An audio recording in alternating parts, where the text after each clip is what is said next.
Pemirsa, Bupati Aceh Besar Insinyur Mawardi Ali mengajak seluruh camat, Kapolsek, serta dan Ramil se-Aceh Besar untuk saling bahu-membahu menyelamatkan generasi muda dari pengaruh narkoba. Sebagai benteng utama melawan pengaruh narkoba tersebut, Bupati menghimbau warga untuk menjaga keluarganya masing-masing dari pengaruh narkotika. Hal itu dikatakan Bupati Aceh Besar Insinyur Mawardi Ali saat membuka rapat koordinasi pimpinan Kecamatan se-Aceh Besar di Aula BPKB Lubuk, Kecamatan Inginjaya, Senin pagi. Bupati Mawardi Ali mengatakan narkoba dapat menyebar dengan cepat seperti wabah penyakit. Bukan hanya orang tua tapi para remaja yang merupakan generasi penerus bangsa ini pun kini sudah menjadi korbannya. Karena pengaruh narkoba dapat merusak otak, saraf, dan organ tubuh lainnya.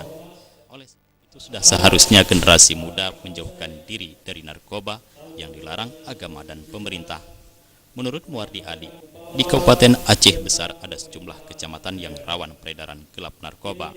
Pihak Muspika diharapkan lebih gencar melakukan sosialisasi hingga ke level kampung.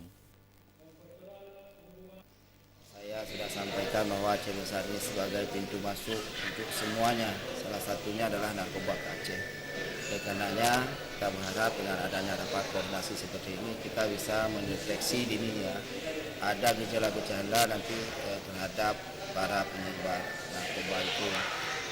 Ada beberapa titik memang yang sudah merupakan titik merah ya, kecamatan-kecamatan yang kecamatan merah yang memang harus kita insentifkan dalam pemberantasannya.